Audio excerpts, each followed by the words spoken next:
সামনে একটা কঠিন পরীক্ষা, হাতে একটা বিশাল মোটা বই।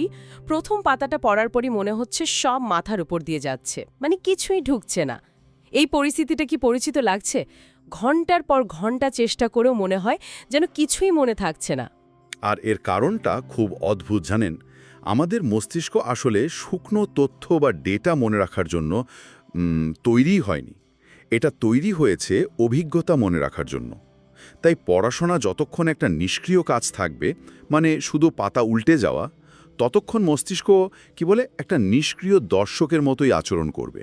তাহলে মূল কথাটা হলো পড়াশোনাকে একটা তজ্জবায়ে পরিণত করা। কিন্তু কিভাবে? আমাদের আজকের আলোচনা ঠিক এই বিষয় নিয়ে। আমরা এমন কিছু কৌশল নিয়ে কথা বলবো যা শেখার প্রক্রিয়াকে একটা সক্রিয় অভিজ্ঞতায় বদলে দিতে পারে। ধরা যাক আমাদের প্রথম কৌশল, যা পড়ার কাজটাকে একটা আবিষ্কারের অভিজ্ঞতায় বদলে দেয়। এটাকে বলা হয় রিট্রিভাল ফার্স্ট মেথড, মানে পড়ার আগে মনে করার চেষ্টা করা। আমাদের প্রচলিত অভ্যাসের ঠিক উল্টো। সাধারণত আমরা আগে পড়ি, তারপর মনে করার চেষ্টা করি।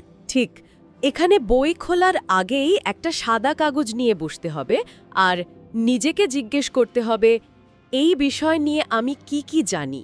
প্রথম চেষ্টায় হয়তো কিছুই মনে আসবে না, কিন্তু এটা তো বেশ কঠিন শোনায়। প্রথমবারেই যদি কিছুই মনে না আসে, তাহলে তো হতাশ লাগবে, তাই না? অবশ্যই লাগবে। আর ওই অস্বস্তি বা ঘর্ষণটাই আসল ব্যাপার। যখন আপনি কিছু মনে করার জন্য মস্তিষ্ককে জোর দেন, তখন মস্তিষ্ক একটা সিগন্যাল পায় যে হ্যাঁ, এই তথ্যটা গুরুত্বপূর্ণ। এই সামান্য কষ্টটাই নিষ্ক্রিয় পড়া আর সক্রিয় শেখার মধ্যে পার্থক্য গড়ে দেয়। অস্বস্তিটাই আসলে শেখার সংকেত। তার মানে যে অস্বস্তিটাকে আমরা এড়িয়ে চলি, সেটাই আসল চাবিকাঠি। বা আচ্ছা, তথ্যটা মনে করার জন্য তো একটা ঘর্ষণ তৈরি করা গেল, কিন্তু তথ্যটা মস্তিষ্কে ঢোকানোর প্রক্রিয়াটাকেও যদি আরও আকর্ষণীয় করে তোলা যায়, এই পরের কৌশলটা তো আমার জন্য পুরো খেলার মোড় ঘুরিয়ে দিয়েছে।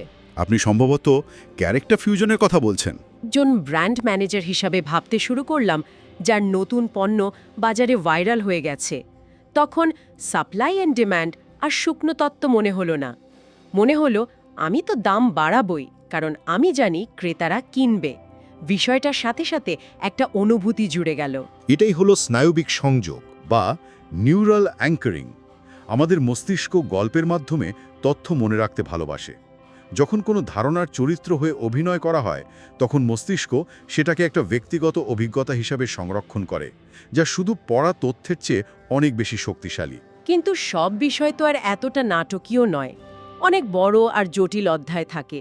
সেগুলোর ক্ষেত্রে কি হবে?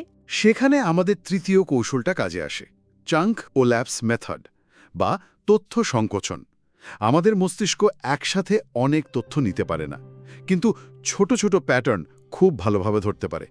তাই বড় একটা অধ্যায়কে প্রথমে একটা বাক্যে, মানে সারসংক্ষেপ করতে হবে। তারপর সেই বাক্যটাকে ২-৩ শব্দের একটা অদ্ভুত বা মজার নামে ট্যাগ করতে হবে, যেটাকে আমরা একটা হ্যান্ডেল বলতে পারি। যেমন প্রিফ্রন্টাল কর্টেক্স হলো মস্তিষ্কের সিইও। ওয়াও!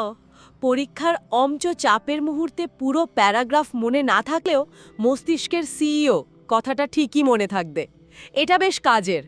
কিন্তু একটা সমস্যা থেকেই যায়। একটানা পড়ার পর একটা সময় আসে যখন মস্তিষ্ক আর কাজই করতে চায় না। ঠিক তখন দরকার হয় চতুর্থ কৌশলের, সেন্সরি রিসেট। যখন মনোযোগ হারিয়ে যায়, তখন আরও জোর করে পড়ার চেষ্টা করাটা আসলে বোকামি। বরং শরীরকে একটা শারীরিক ঝাঁকুনি দেওয়া দরকার। যেমন ঘাড়ে একটু বরফ ঘষা বা কয়েক মিনিটের জন্য খালি পায়ে ঘাসের ওপর হাঁটা। কিন্তু এটা কিভাবে কাজ করে? এটা কি শুধুই মনকে অন্যদিকে ঘোরানোর উপায়? না না, এর পেছনে সুস্পষ্ট বিজ্ঞান আছে। ব্যাপারটা অনেকটা ঘুমিয়ে পড়া কম্পিউটারকে ঝাঁকুনি দিয়ে জাগানোর মতো। আমাদের স্নায়ুতন্ত্র দীর্ঘক্ষণ একঘেয়ে কাজে থাকলে একটা স্লিপ মোডে চলে যায়। ঘাড়ে বরফ ঘষার মতো তীব্র শারীরিক সংবেদন সিস্টেমটাকে হঠাৎ করে একটা শক দেয়, আর মস্তিষ্ক আবার বর্তমানে ফিরে আসে। এটা স্নায়ুতন্ত্রকে রিস্টার্ট করার একটা জৈবিক উপায়। তাহলে পুরো আলোচনার সারমর্ম এটাই দাঁড়ালো যে কার্যকরভাবে শেখার মূল মন্ত্র হল নিষ্ক্রিয় পাঠক হয়ে থাকা থেকে বেরিয়ে এসে একজন সক্রিয় অংশগ্রহণকারী হওয়া।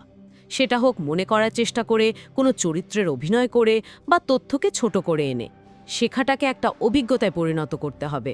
আর শেষে একটা ভাবনা দিয়ে যায়, শেখার উদ্দেশ্য যদি শুধু পরীক্ষায় পাশ করা বা কার্যকর হওয়াই না হয়, যদি শেখার প্রক্রিয়াটাকেই একটা ভিডিও গেম বা সোশ্যাল মিডিয়ার মতো আকর্ষণীয় আর উপভোগ্য করে তোলা যায়, পড়াশোনাকে যদি এমনভাবে ডিজাইন করা হয় যা মস্তিষ্ক আনন্দের সাথে গ্রহণ করতে চাইবে, তাহলে কেমন হবে?